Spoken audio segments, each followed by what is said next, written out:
I guess you can tell by looking at this. If you had seen some of my previous videos, you would have seen how this was just overgrown really, really bad.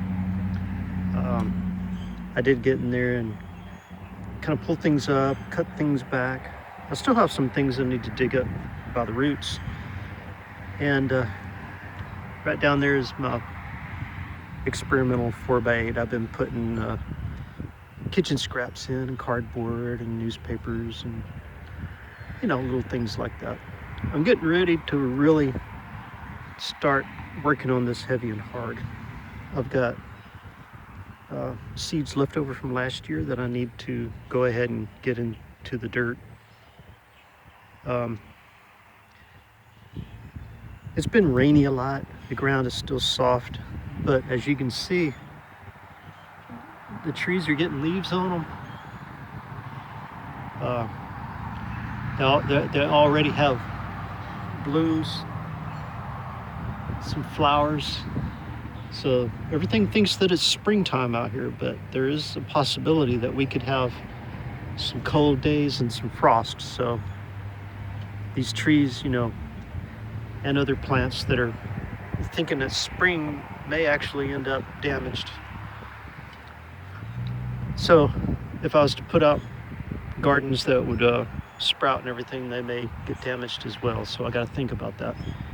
In this area here, I'm going to be doing some heavy lifting in terms of getting the tree taken apart and moving all this stuff. Trying to get some of that Johnson grass up by the roots and everything. So got a lot of work to do. And anyway, I know a lot of you have been concerned about what's going on in the world today. You know, about, you know, food shortages, you know, the possibility of long-term food shortages. So I just wanted to talk a little bit about the possibility of that and the possibility of, you know, having to go back to the way we were living, you know, long time back. If you remember during the Great War, you know, we had, and the government recommended, you know, that we have victory gardens. Victory gardens were gardens where, you know, people that weren't off at war or supporting the war effort, you know, were putting in gardens at home, anywhere they could, growing as much food as they possibly could to feed their families and neighbors and soldiers, of course, you know, supporting the government, everything. And I believe that with the way things are going these days, we may need to go back to that. We may need all of us to pitch in and, you know, put in our gardens, grow as much as we can, not, you know, extreme glutton amounts, but, you know, amounts to where we can take care of our families, our immediate household, and our extended families if needed, and friends and neighbors if needed. Churches, you know, with the church properties, you know, I think it's recommended that church properties are used as victory gardens. And I think a lot of people need to do that. But I'm gonna get busy working on my little garden here.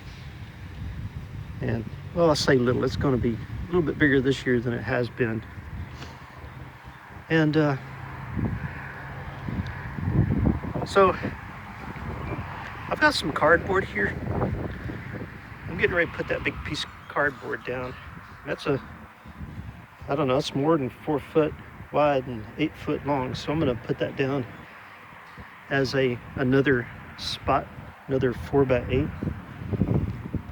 I think I might just put it down on this end. Maybe, I don't know, I'll walk through here a lot.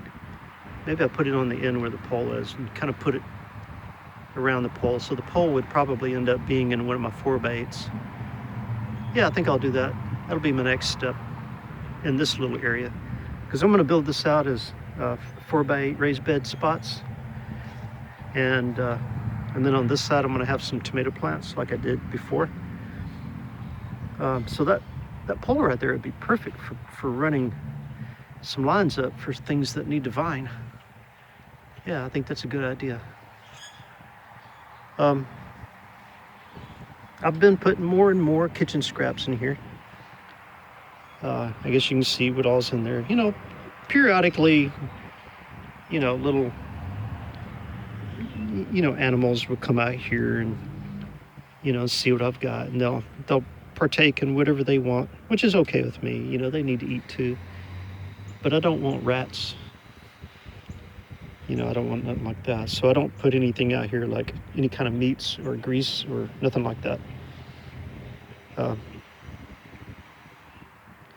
Anyway, got some onions growing here. I guess you can see that. These were left over from last year in these pots, and they're putting out little roots, and they're definitely doing some growing. They've been out here in the rain. I've also got this garden fabric here that I'll be putting down to in between my 4x8s and some of the rows in the garden, you know, to keep the weeds from growing up too much. But I'm definitely going to be doing a whole lot of the cardboard. I've got a lot of cardboard stored away out in the shed.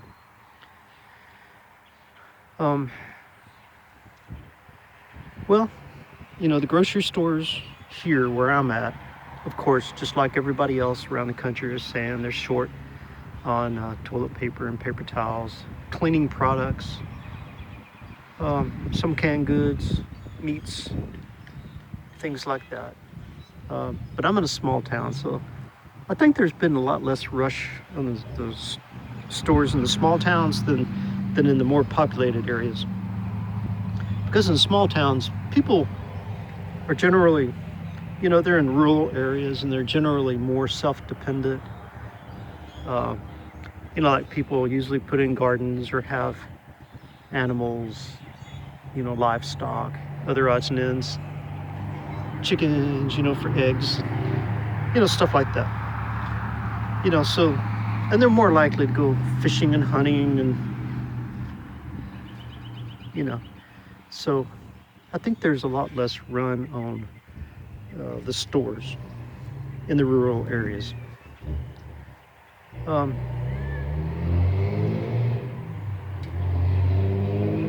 But anyway, I've got work to do. You know, I'll be doing some things here and there that I think that you'll be interested in seeing me do, and also hear some of my thoughts about it. So well, I was going to say keep in touch, but keep in mind that I'm going to be putting out some more videos, and you'll see this raised bed here change fairly quickly, and my next couple of things here. So my work schedule has changed, and I think it's going to allow me a stretch of days to be able to get out here and knock some of this out, as long as I'm not doing it in the rain. So I did look at the weather, and the weather said it might rain over the next week or so, like it's been doing for a couple of weeks already. But it's warm. It feels good out here. So wish me luck on that, and give me some thumbs up, and turn this phone around so you can see me. Anyway, I got my glasses. These are transitions. They transition in the sunlight. So keep watching my videos. You're going to see some videos coming out. Some of it's going to be based on gardening. Some of it's going to be based on I don't know, I might do some prepping videos here or there. I might do some you know, like working on my shed, working on other projects. I don't want to jump into anything that may get me censored or demonetized in the future or anything like that, you know. So I'm sensitive to that, and I don't want to, you know, trip over any kind of weirdness with YouTube. just remember to follow all the guidelines for your safety and your health. Wash your hands, distance yourself from other people. And one good thing to keep in mind is when you're doing your gardenings, you're out in your yard. There's generally nobody around other than you, maybe one or two other people helping you in your garden, like your little immediate family. Don't have your neighbors wander over and ask you questions about what you're doing. Tell them to keep their distance, for their protection, so that you don't make them sick and they don't make you sick. And anyway, everybody stay healthy and happy and strong. I'll talk to you later. Give me some thumbs up. All right. I'm gonna get busy.